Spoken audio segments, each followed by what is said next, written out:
சுவிசேஷம் அதனுடைய 5ஆம் அதிகாரம்.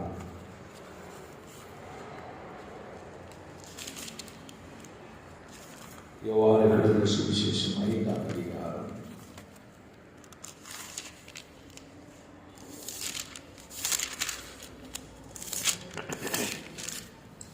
அதனுடைய 25 முதல் 29 வரைக்கும் வாசிக்கலாம். தேவகுமாரனுடைய சத்தத்தை கேட்கும் காலம் வரும், அது இப்பொழுதே வந்திருக்கிறது. அதை கேட்கிறவர்கள் பிழைப்பார்கள் என்று மெய்யாகவே உங்களுக்கு சொல்லுகிறேன். ஏனெனில் பிதாவானவர் தம்மில் தாமே ஜீவனுடையவராய் இருக்கிறது போல, குமாரனும் தம்மில் தாமே ஜீவனுடையவராய் இருக்கும்படி அருள் செய்திருக்கிறார். அவர் மனுஷகுமாரனாய் இருக்கிறபடியால் நியாயத்தீர்ப்பு செய்யும்படிக்கு அதிகாரத்தையும் அவருக்கு கொடுத்திருக்கிறார். இதை குறித்து நீங்கள் ஆச்சரியப்பட வேண்டாம். ஏனென்றால் பிரேத குழிகளில் உள்ள அனைவரும் அவருடைய சத்தத்தை கேட்கும் காலம் வரும். அப்பொழுது நன்மை செய்தவர்கள் ஜீவனை அடையும்படி எழுந்திருக்கிறவர்களாகவும்,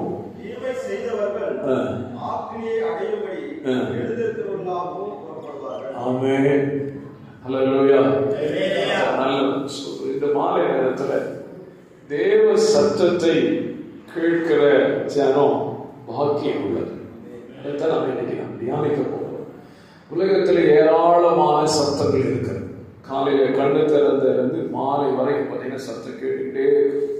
அப்படி கேட்கவே இல்லைன்னு சொன்னாலும் நம்ம பக்கத்திலேயே ஒரு சத்தம் கேட்டுட்டு தான். அப்படித்தானே? நம்ம செல்போன் நம்மளை விட ஒன்று நம்மளே செல்போன் எடுக்கட்டாலும் பரவாயில்ல, யாராவது போன் பண்ணுவோம். நமக்கு சம்பந்தம் இல்லாத ஆட்கள் இது வரைக்கும் போனே பண்ணிருக்க மாட்டோம், அப்போது போன் பண்ணுவோம். சத்தம் கேட்கிறது தவிர்க்க முடியாத ஒரு காரியம். ஆனால் நான் இந்த வசனத்தை கடந்த நாட்களில் படித்த பொழுது எனக்குள்ள இந்த ஒரு செய்தி தோட்டல். அதெல்லாம் உங்க கூட பேசுகிறேன். இதுவரைக்கும் நான் அந்த செய்தி பேசலை. எப்பவுமே செய்தி கொடுத்தா அது அன்று கொடுக்கப்படுகிற அப்பமாக தான். நேற்றுக்கு வச்ச படத்தை எடுத்துச்சு, இன்னைக்கு சாப்பிட்டா அந்த சாதாரண அப்பமாக. அப்படிதான் ஆசாரியர் சொல்றான், தாவீது சொல்றான். அது நேற்றுக்கு வச்சதுனால நீ பழைய அப்பம், புது அப்பத்தை நீ வச்சுட்டு பழசை எனக்கு தரணும். சொல்லுங்க பார்ப்போம். எப்பவுமே ஃப்ரெஷ்ஷாக தான் சாப்பிடணும். ஆண்டோட கேளுங்க, அதனுடைய புது அப்பத்தை கொடுங்கன்னு சொல்லி அன்றைக்கு நான் உங்களோட கூட பேசுகிற வார்த்தை இது வரைக்கும் நான் எங்கேயும் பேசுறேன். அதனால புது அப்பம் தான். சொல்லுங்க பார்ப்போம். மரித்தோர் தேவனுடைய சத்தத்தை கேட்கும் காலம் வந்திருக்கிறது. அதை கேட்கிறவர்கள் பிழைப்பார்கள் என்று மெய்யாகவே உங்களுக்கு சொல்லுகிறேன். இந்த வசனத்தை நீங்க திரும்ப படிங்க. இந்த வசனத்துக்கு அர்த்தம் என்ன நீங்க சொல்லுங்க. மரித்தோர் தேவகுமாரனுடைய சத்தத்தை கேட்கும் காலம் வருமா? வரும். அது இப்பொழுதே வந்திருக்கிறது. அதை கேட்கிறவர்கள் பிழைப்பார்கள் என்று மெய்யாகவே. சரி, இந்த சத்தம் யாருக்கு சொல்லப்படுது? இந்த வசனம் யாருக்காக சொல்லப்படுகிறது? ரட்சிக்கப்பட்டவங்களுக்கா? ரட்சிக்கப்படாதவங்களுக்கா? இல்ல ரட்சிக்கப்பட்டு மரித்து போனவங்களுக்கா? எல்லாருக்குமே கரெக்டே கிடையாது. எதுக்கு நம்ம பிரிச்சு சொல்லுவாங்க, மொத்தமா அடிச்சிடும் ஃபர்ஸ்ட். ஆனா இந்த வசனத்தை நீங்க ஆழமா படிச்சீங்கன்னா இது ரட்சிக்கப்படாதவனுக்கு சொல்லப்படுகிறது. ரட்சிக்கப்பட்டவனுக்கு கிடையாது, ரட்சிக்கப்பட்டு செத்து போனவனுக்கு கிடையாது. இது ரட்சிக்கப்படாதவனுக்கு சொல்லப்படும் வார்த்தை. எப்படி கேட்கிறீங்களா? மரித்தோர் தேவகுமாரனுடைய சத்தத்தை கேட்கும் காலம் வரும் சொல்லிட்டு நிப்பாட்டல, வந்திருக்கிறது. அப்ப மரித்தோர் யார்? பாவத்துல மரித்து கிடக்கிறவன் தான் இந்த மரித்தோர் இருக்கிறதுக்கு விளக்கம். பாவத்தில் மரித்து கிடக்கிறவன் யார் சத்தத்தை கேட்பானா? தேவகுமாரனுடைய சத்தத்தை கேட்பான். அல்லேலூயா சொல்லுங்க பார்ப்போம். அப்படி கேட்டேன் அப்படி சொன்னவங்க அல்லேலூயா சொல்லுங்க. நான் சொல்றது புரியலையோ? நான் பாவத்தில் மரித்திருந்தேன் ஒரு நாள்,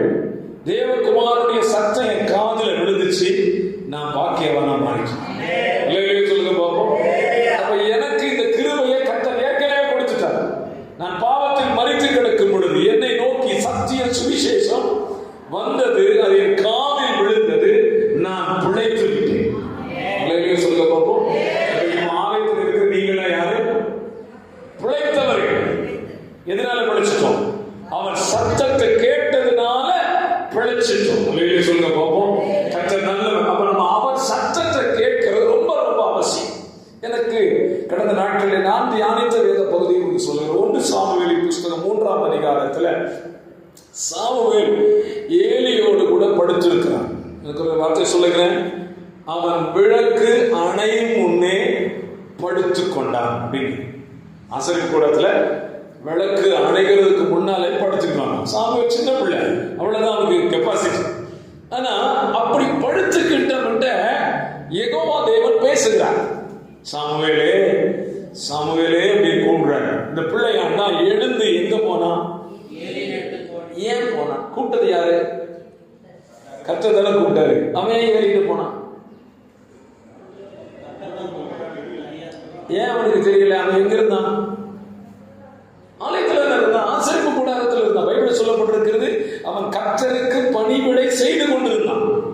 கர்த்தருக்கு பணிவிடை செய்து கொண்டு கர்த்தருடைய ஆலயத்திலே தங்கியிருந்தவனுக்கு கர்த்தர் கூப்பிட்டா சச்சை எங்க போய் நிற்கிறான்?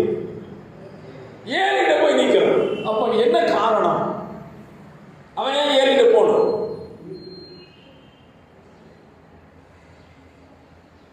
நீ பிரசங்கமா எடுக்காதீங்க. ஏன் அவன் கேட்கல? ஆலயத்துல தான் இருந்தான். ஆலயத்துல தான் இருந்தான். அவனால ஏன் ஆண்டோட சத்தத்தை கேட்க முடியல?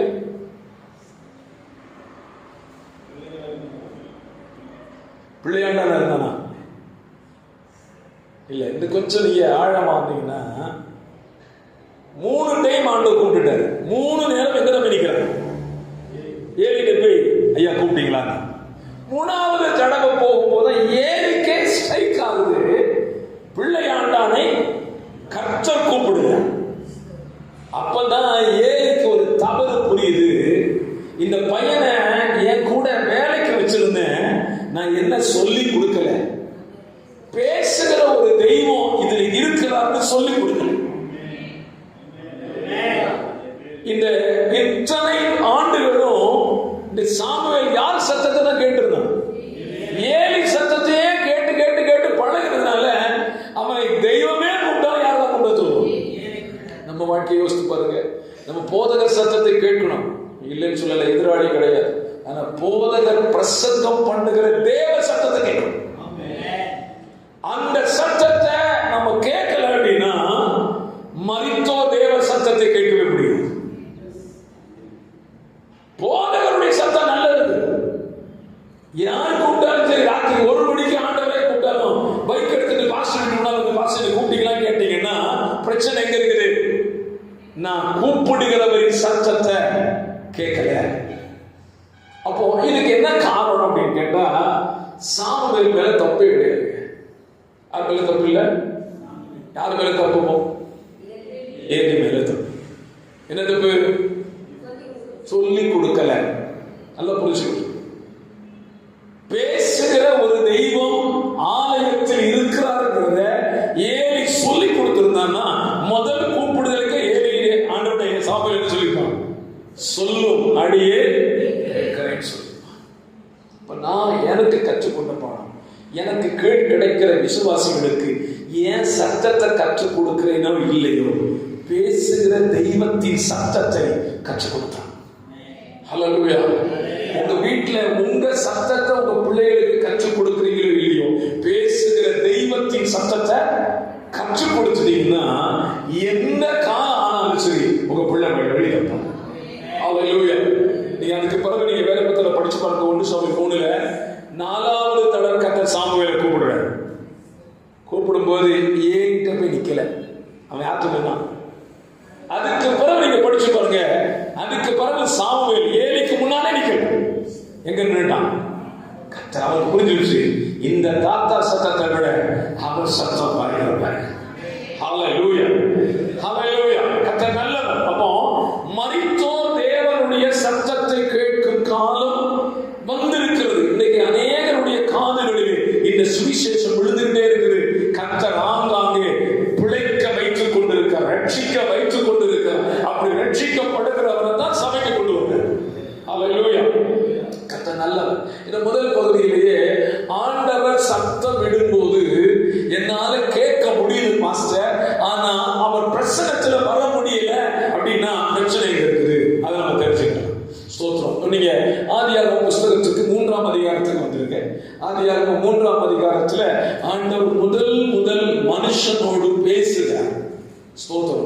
ஆண்டவர் அல்லது தேவன் அல்லது யெகோவா மனுஷனோடு முதல் பேசுகிற அதிகாரம் அப்படின்னு பார்த்தீங்கன்னா இதுதான் ஆதியாகமம் 3ஆம் அதிகாரம் தான். கர்த்தர் நல்லவர். ஆதியாகமம் 3ஆம் அதிகாரத்துல பேச ஆரம்பிச்சவர் ஸ்தோத்திரம் இன்னைக்கு வரைக்கும் பேசிட்டே இருக்கார். ஹல்லேலூயா. அவர் என்னைக்கு பேச்சு ரிப்போர்ட் என்னைக்கு பேச்சு ரிப்போர்ட் தெரியுமா? நம்ம என்னைக்கு அவரை சந்திக்கிறோமோ அன்னைக்கு ரிப்போர்ட் அது வரைக்கும் பேசிட்டே இருப்பார். ஹல்லேலூயா. கர்த்தர் நல்லவர். நான் நினைக்கிறேன் ஆண்டவர் என் கூட பேசிட்டே இருக்க நீங்க வருகிற வரைக்கும் உங்க சத்தத்தை நான் என்ன செய்யணும்? கேட்டுட்டே இருக்கேன். கர்த்தர் நல்லவர். இப்போ ஆண்டவர் ஆதியாகமம் 3ஆம் அதிகாரத்துல 8ஆம் வசனத்தை வாசிக்க பார்ப்போம். குளிர்ச்சியான வேளையில் தோட்டத்தில் உலாவுகிற சத்தத்தை அவர்கள் கேட்டார்கள். யார்கள் கேட்டார்கள்?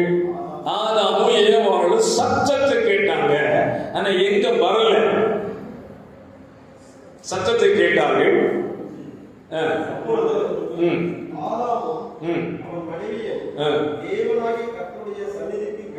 விலகி விருட்சங்களுக்குள்ளே ஒளிந்து கொண்டார். கவனிங்க, ஆண்டவர் சத்தம் கேட்டாங்க. ஆனா எங்க வர முடியல? அவருக்கு முன்னால வந்து நிக்க முடியல, ஒளிந்து கொண்டார்கள் அப்படின்னு சொல்லப்படுது. ஸ்தோத்திரம். நம்ம விஷயத்துல சிந்திக்கலாம். நம்மளால ஏன் ஆண்டவர் சமூகத்துக்கு முன்னால வர முடியல, பிரசன்னத்துக்கு முன்னால நம்மளால ஏன் நிக்க முடியல அப்படின்னு கேட்டா சத்தம் கேக்குது.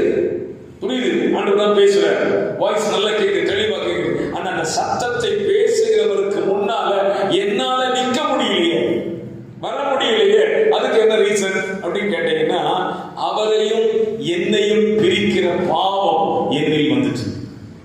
அவரையும் என்னையும் பிரிக்கிற பாவம் எனக்குள்ள வந்ததுனால என்ன செஞ்சுட்டுப்போம்? சத்தம் கேட்குது, பிரசன்னத்துல வர முடியல.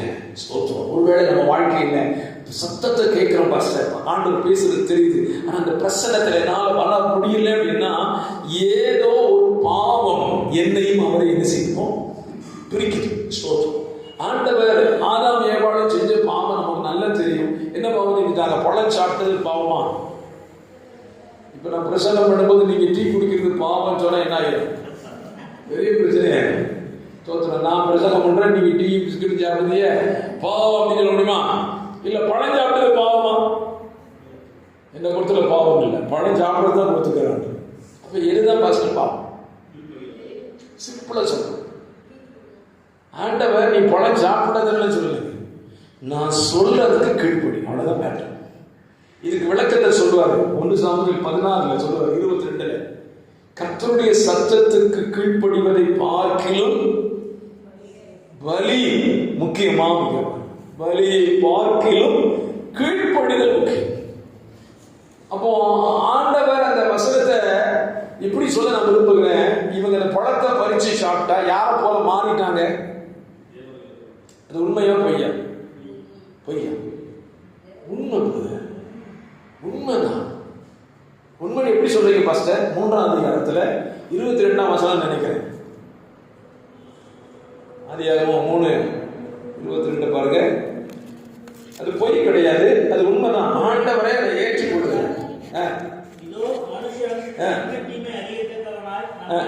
நம்மில் ஒருவனை போல் ஆனா சாத்தா என்ன சொன்னான்?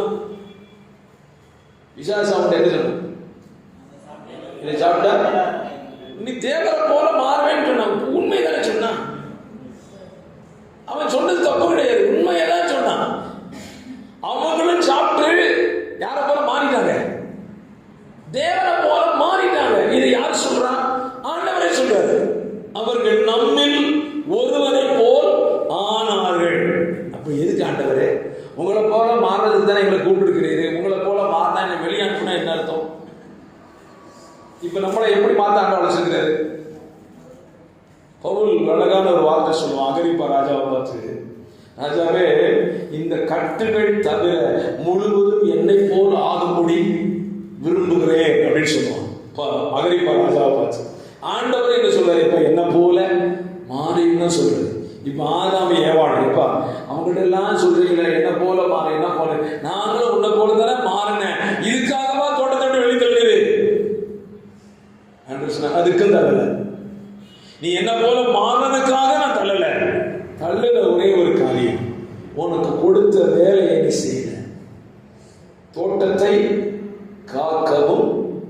பண்படுத்தவும் வச்சேன். நீ காக்கவும் இல்லை, பண்படுத்தவும் செய்ய. நான் சொல்றதை கேட்காம யாரோ சொன்னதை கேட்டு சில நேரத்தில் பாருங்க, பிசாசு சொல்றது உண்மையாகவே இருக்கும். பிசாசு சொல்றது உண்மையாகவே இருக்கும், நம்பினாங்க இல்ல. பிசாசு சொல்றது உண்மைதான், ஏத்துக்கிறேன். ஆனா நீ சொல்லி நான் செய்ய மாட்டேன். இதே வார்த்தையை கர்த்தர் சொன்ன சொல்லுங்க. ஹல்லேலூயா. இப்ப ஆண்டவரே இறங்கி வந்து ஆதாம் ஏவாள்கிட்ட இந்த கனியை சாப்பிடுறா அப்படின்னு சொல்லியிருந்தா ஒரு பிரச்சனையும் கிடையாது. சாப்பிட்டுருப்பான், தோட்டத்திலே இருந்திருப்பான். இன்னைக்கு நம்ம அந்த தாத்தா பாட்டியை பார்த்துருக்கோம் கண்ணால. ஹல்லேலூயா சொல்லுங்க பாப்போம். தேவ சத்தத்தை நான் கேட்க கூடாதபடி என்ன முதல்ல பிரிக்கிறது இதுதான், கீழ்ப்படியாமை என்கிற பாவம். அது பிரிக்குது. இரண்டாவது 1 ராஜாக்களின் புஸ்தகம் 19ஆம் அதிகாரத்துல ஆண்டவர் எலியாட்ட ஒரு வார்த்தை கேட்கிறார் பாருங்க. 1 ராஜாக்கள் 19ஆம் அதிகாரம்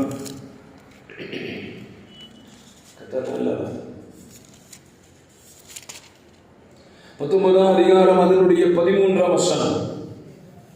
அதை எலியா கேட்டபோது தன் சார்பையினால் தன் முகத்தை மூடி வெளியே வந்து வாசலில் நின்றார். அப்பொழுது எலியாவே, இங்கே உனக்கு என்ன காரியம் என்கிற சத்தம் அவனுக்கு உண்டாயிற்று. ஆண்டவர் எலியாவை பேசுகிறார். எலியாவே, இங்கே உனக்கு என்ன காரியம்? சத்தம் கேட்டுச்சா? சத்தம் கேட்டுச்சு.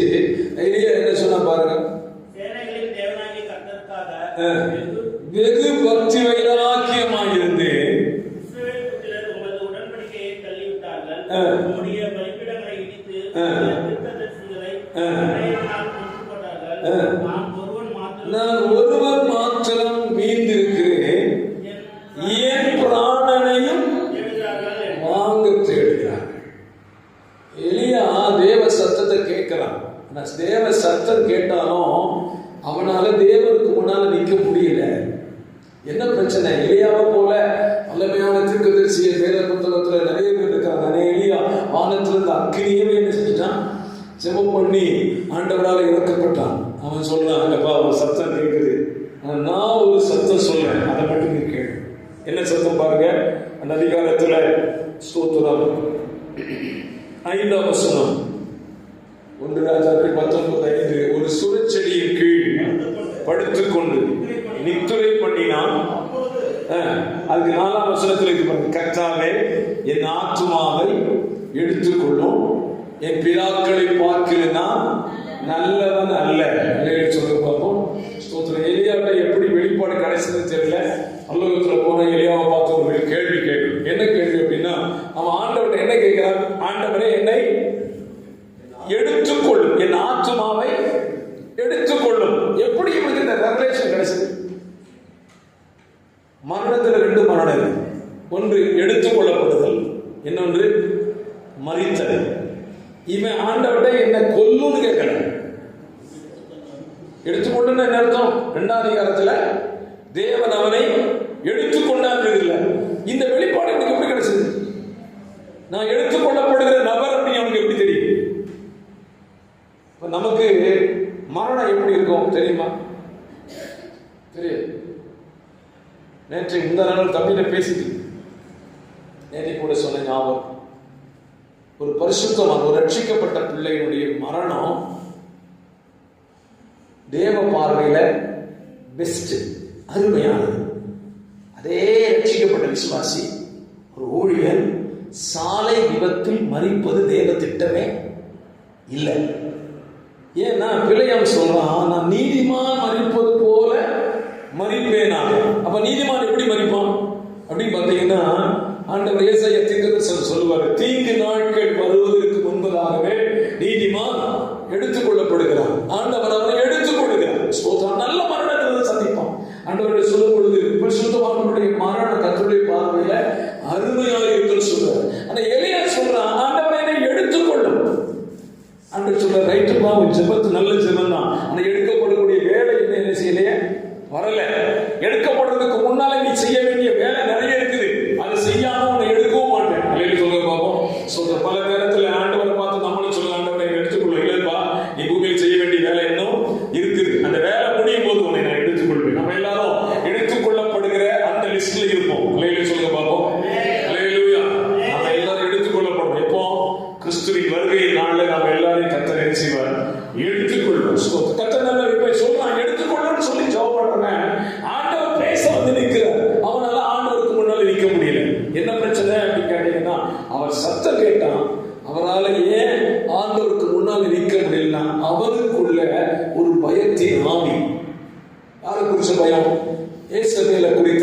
ஒரு பயம், எங்க என்னை கண்டுபிடிச்சா கொல்லுவாங்க. சோத்திரம். ஆண்டவர் சொன்னார், எலியாவே உன்னை கொல்லவே முடியாது, உன் ரத்த பூமியில சிந்தப்படாது, நீ ஜெபம் பண்ணப்பத்தை எடுத்துக்கொள்ளுன்னு அந்த லிஸ்ட்ல போற ஆளு. அதனால நான் சொல்றேன், வெளியே வா, என் ஊழியத்தை செய்ய நான் அனுப்புகிறேன். அல்லேலூயா சொல்ல பார்ப்போம். நல்ல மரித்தோர் தேவ சத்தத்தை கேட்கும் காலம் வந்திருக்கிறது. இன்னைக்கு நம்முடைய ஜெபத்துல இந்த ஜெபத்தை ஷேர் செய்ய, ஆண்டவரே நான் எப்படி தேவ சத்தம் கேட்டு பிழைத்து தேவ சபையில் இருக்கிறேனோ அதே போல இன்னும் கேட்கப்படாத ஏராள நபர்கள் வெளியே இன்னும் மறித்து கிடக்கிறான். அவன் காதுல தேவ சத்தம் என்ன செய்யணும், கேட்கணும் அப்படின்னு சொல்லி ஜெபப்படுது. அல்லேலூயா சொல்ல பார்ப்போம். நல்ல ஸ்தோத்திரம். வேத புத்தகத்தில் அப்போஸ்தலர் 9ஆம் அதிகாரத்துல நீங்க வாசிச்சீங்கன்னா ஆண்டவர் சவுலை சந்திக்கிறார். சவுலை தமஸ்கு வீதியில சந்திக்கிறார். சந்திச்சு வீதியில விழுந்து கிடக்கிறான். ஆண்டவர் பார்த்து அவன் கேள்வி கேட்டான், ஆண்டவரே நீ யார்? சத்தம் கேட்டு, சவுலே சவுலே ஏன் துன்பப்படுத்துகிறாய் சொல்லுகிற சத்தத்தை அவன் கேட்டான். உடனே கேட்கிறான், ஆண்டவரே நீர் யார்? சவுல் கேட்கிறான், நீர் யார்? யாரோ பேசுகிற எனக்கு புரியல. ஏன் சவுலால புரிந்து கொள்ள முடியல? சத்தம் கேட்குது, அவனால ஏன் புரிந்து கொள்ள முடியல? சவுலுக்கு என்ன தெரியாது? நீங்க வேத புத்தகத்தில் வாசிக்கும் பொழுது அவன் கமாலியனுடைய பாதத்தின் கீழ் இருந்து நியாயப்பிரமாணத்தை கரைச்சி முடிச்சான். அதனாலதான் நிருபங்கள் எழுதும் போது நியாயப்பிரமாணமா எழுதுவான். அவ்வளவு தெரிந்தவன் யாரை தெரிஞ்சுக்கல? இயேசு அவனுக்கு தெரிஞ்சுக்கல. இன்னைக்கு உலகத்துல பைபிள் தெரியும், ஆனா இயேசு பேசுகிறவர் தெரியுமா? தெரியாது. அவன் கேட்கிறான், நீங்க யாரையா? ஆண்டவரே நீர் யார்? ஆண்டவர் சொல்றாரு, நீ துன்பப்படுத்துகிற. அப்பதான் பவுலுக்கு உண்மை புரியுது, நான் துன்பப்படுத்துகிறவர் பேசுகிறவர். ஹல்லேலூயா. ஆண்டவர் நம்மளுடைய இன்னைக்கு என்ன எதிர்பார்க்கிறார்னா, நீ இப்படி ஜெபம்ப்பா, மரித்தோர் தேவனுடைய சத்தத்தை கேட்கும் காலம் வந்திருக்குன்னு சொன்னீங்க. அது இப்ப நிறைய பேர் கேட்கட்டும். ஸ்தோத்திரம். இந்த கந்திக்குப்பம் கிராமத்துல நிறைய பேர் மரித்து கிடக்கிறாங்க. பாவத்துல சாபத்துல பிசாசின் குடியில மரித்து கிடக்கிறான். அவன் காதுல இந்த வசனம் உள்ள என்ன செய்யட்டும், போகட்டும், அவன் பிழைக்கட்டும். அவன் பிழைச்சிட்டான்னா இங்க வந்துருவான், சபைக்கு வந்துருவான். அல்லேலூயா சொல்லுங்க பார்ப்போம். கர்த்தர் நல்லவர். ஸ்தோத்திரம். அப்ப முதல்ல நம்ம எந்த சத்தத்தை கேட்டிருக்கணும்? தேவ சத்தம். எப்போ? ரட்சிக்கப்படுறதுக்கு முன்னால அந்த சத்தத்தை நம்ம கேட்டு அந்த சத்தத்துல பழகிடும். அல்லேலூயா சொல்லுங்க பார்ப்போம். ஸ்தோத்திரம். இப்போ இரண்டாவது பகுதிக்கு வர போகிறோம். ஸ்தோத்திரம். இரண்டாவது பகுதிக்கு வாங்க. யோவான் சுவிசேஷம் 5ஆம் அதிகாரம். முதல் பகுதியில பங்கு அடைஞ்சவனுக்கு தான் இந்த இரண்டாவது பகுதி எலிஜிபிள் ஆகும். அதிலேயும் ஒரு பிரச்சனை இருக்குது. 5ஆம் அதிகாரத்துல 28ஆம் வசனம். இதை குறித்து நீங்கள் ஆச்சரியப்பட வேண்டாம், ஏனென்றால் பிரேத குழிகளில் உள்ள அனைவரும் அவருடைய சத்தத்தை கேட்கும் காலம் வரும். இந்த வசனம் இதுக்கு வரைக்கும் நிறைவேறல. இது எப்போ நிறைவேறும் அப்படின்னா, அவருடைய எக்கால சத்தம் மத்திய வானத்துல தொனிக்கும் போதுதான் இது நடக்கும். அதனால புரிஞ்சுக்கோங்க, பிரேத குழியில் உள்ள அனைவரும் தேவ சத்தத்தை கேட்கும் காலம் வரும். வந்திருக்குன்னு சொல்லல, வரும் சொல்ல. அப்படின்னா நான் இன்னைக்கு நடந்து வரும்போது என்னுடைய கல்லறை தோட்டத்தில் பார்த்தேன். எத்தனை பேர் அடக்கம் பண்ணியிருக்காங்க நாலேஜ் இல்லை, ஆனால் ஒரு சிலரை தெரியும். ஆண்டவரே நான் இந்த வசனத்தை சொல்றேன், ஆண்டவரே பிரேத குழியில் உள்ளவர்கள் உங்கள் சத்தத்தை கேட்கும் காலம் வரும். அல்லேலூயா சொல்ல பார்ப்போம். அல்லேலூயா. இப்போ அதுல என்ன பிரச்சனை அப்படின்னா, பிரேத குழியில் உள்ள அனைவரும் கேட்பார்கள். தோற்றம். அப்படி என்ன அர்த்தம்? பாவத்தில் செத்தவனும் பிரேத குழியில் தான் இருக்கிறான், பரிசுத்தமானும் பிரேத குழியில் தான் இருக்கிறான். இவங்க ரெண்டு பேருக்குமே சத்தம் கேட்கணும். ஏன்னா ஆண்டவர் அடுத்த வசனத்தை விளக்கம் சொல்ல பாருங்க. அந்த விளக்கத்தை பார்க்கலாம். 29ல அப்பொழுது நன்மை செய்தவர்கள் ஜீவனை அடையும்படிக்கு. அல்லேலூயா சொல்லுங்க பார்ப்போம்.